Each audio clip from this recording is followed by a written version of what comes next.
back end right there. The problem is I think the flute and the percussion are not even playing together in that stem. What you're hearing though is the two stems clashing. Yeah. So you want? Just punch in with it as Yeah, it is now, okay. and then we'll call it a day on this.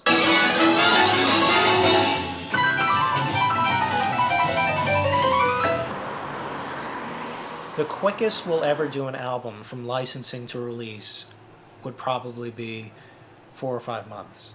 And the longest it's been has been 4 or 5 years. Usually it would probably be around a year.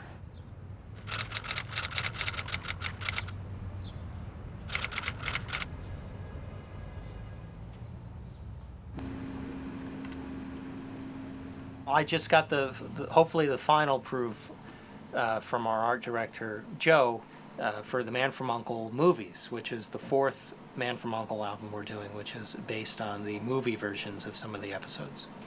In fact, I'm going to start it printing, and then I'll take it home and read it during a ball game. If the magazine unified the public front of this is film music now, this is what's happening, this is a living art, then the CDs are establishing the history of that living art. I never knew what I wanted to be when I grew up, except that I had an idea that the guys who were cool were like the guys who invented something. So I was thinking like George Lucas or Gene Roddenberry or something, who were associated with something that was very, not only popular, but generally regarded as like innovative and good. So I thought, like, wouldn't it be great to be one of these guys who created something? And so I tried to. That's my briefcase. Lucas is a bit of an enigma.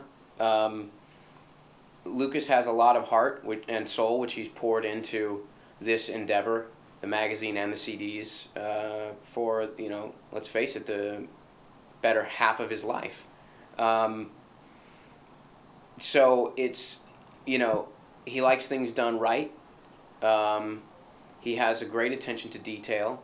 So we'll get the digital files from the studio. So if they're on the original ancient film or tape, they've already been transferred by the time they get to me. This is 35 millimeter triacetate stripe. And this material has been made since probably 1948. We bake it, we humidify it, we process it, clean it, so that it can be played back to get the best possible playback. This will have some deterioration with age, and so it's important to transfer this material off as early as possible. The material gives off moisture into the air and it gets dried out over a period of time, and you have to rehumidify it, and the way to do that is put it in a closed container and force the humidity back into it. Then it becomes pliable again. I think it's all about the music. It's about getting the best possible transfer. It's about knowing when you've got the best transfer and which machine to do it on. Mostly what I do here is I get the sound off of the old material into a form that can be used. You just get these long files of music. It's a little bit like audio archaeology. There will be an audio slate where a guy on the scoring stage said 2589 take 3, and then you think, okay, that must be 2589 take 3. Here comes the fuzz, and it's going to last 2 minutes and 6 seconds, and it's reel 3 part 2. So you go through the whole thing. What I prefer to do is to actually watch the movie, and I can record into the computer off of the movie just as a scratch reference track, so that you can literally hear and you can match the waveform. So you can look at the picture sometimes, which is even, sometimes you'll use a visual graph rather than your ears to say, oh, that must be the spot where they cut to this different take so they didn't hear a mistake on the record. And sort of making a roadmap for the engineer who will do the actual sonic work. I was working on film score on the magazine, and Lucas began doing CDs. I've done more CDs with Lucas than I've done with anyone else. I'm all about finding that core gestalt from the movie and bringing it forward. I think it's my job to make the pictures big, restore the color where I can, patch up the bad archive work that some of the studios have done. I mean, most of them, to their credit, attempt to keep all their artwork, but a lot of it's in crappy condition. A lot of what has to be done at Private Island is just done by the engineer. Today we're working on Desi Arnaz and Lucille Ball, the Long Trailer, in which Desi and Lucy sing some, not too badly. Can I just leave this fork here? Yes. We get the original mag stems from magnetic film and we remix them to in Pro Tools to give a much cleaner, better, hopefully, representation of the scores that were recorded back in more primitive ways 30, 40, 50 years ago. They compile and then create a mix that then is handed off to me for further enhancement. It's about the division of labor, and so much of that in the film industry has been all about the subtleties of the people that did all the little jobs and all the little talents that people have to make the film as great as it is. And so we have to respect our legacy and the bones of the people that we're walking on. So do you want to give it a whirl on Sonic and see if Doug's expertise can help you avoid some of the artifacting and figure out just how far you can push it? Sure.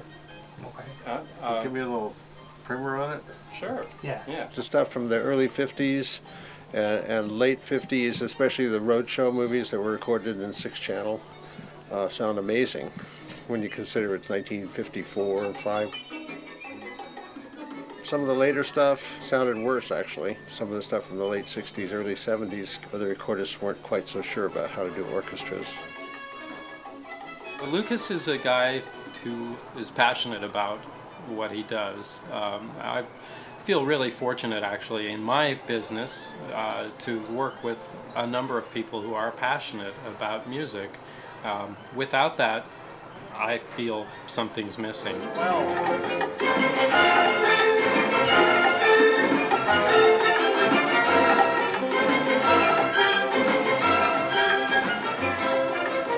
Like, I am personally, on the hook for like a lot of money at any given time with this whole enterprise. And I'm personally responsible for a lot of obligations, a lot of royalty obligations, a lot of sort of like just personal, I said I would do this, so I need to finish it.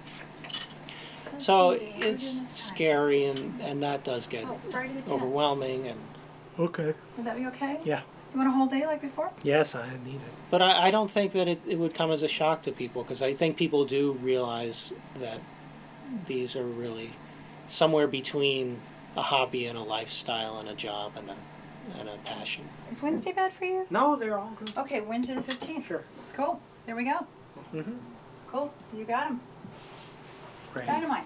All right. He stayed out of my way in so many projects, and he's encouraged me to just go with what I was, my first impulse was in a lot of ways, that when he questions it, he's always right.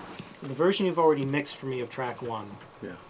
had this going into this. And now I want another version of the entire piece with this. You can punch in if you want, with this going into that piece. The last thing you want is when the record comes out and someone emails you and said, you blew it, you made a mistake. You know, why didn't you use this other take because you have the wrong take here? It's just a matter of marrying them and creating a new file and saving the old file. He knows what people are going to like or don't like, and he's part of that audience. No, it's cool. It's just we were missing this one vocal stem, so we got to grab it off of it. There were a few anecdotes that were nice over the years, and one of them was when we did the Elmer Bernstein box set, and dealing with this company over in Glendale that's just in this dilapidated industrial area, and they do CD manufacturing, and you deal with the guys there, and they're really like in the shipping department, and they don't go, wow, a Jerry Goldsmith score. It's just soap to them.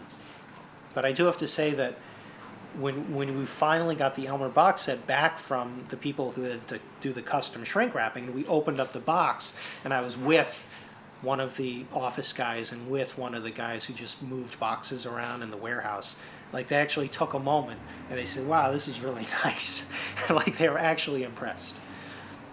This is the restoration wall here at Private Island. 137 movies here, all restored, remixed, and digitally remastered by Michael McDonald and Lucas Kendall. We're having so much fun because the range of them covers 40, almost 50 years of film. And there's every major motion picture star and director and composer represented here. So this is really the history of movie making right here on our wall. Every 100 CDs or so, I pray for another 100. This is material for an upcoming box set, which is coincidentally stored for now in a box. Now we can go, all right, what's the lineage from a Waxman to a Roja to a Williams to a Giacchino? You know, how did we get here? So, you know, he gave it a head, now he's giving it legs. And I think that's equally as important. The real prize is just having a good soundtrack at the end of the work and having a package that I want to play and I want to hear when it's done. Baseball is a game where there's a high incidence of failure to everyone who plays because every batter strikes out at some point, and every pitcher gives up hits at some point, and every fielder drops balls at some point. So you accept, if you play baseball, that you're going to have good events and bad events, and that it's all about trying to change your percentages even slightly so that you go from an average to an above average, and then potentially, if you're one very exceptional player, at a superstar. So I think the metaphor for life and about work is the importance of putting yourself in a position where you're always getting up to bat. I mean, the more experience you get, the more familiarity you have with hitting the ball, you know, the better off you'll be.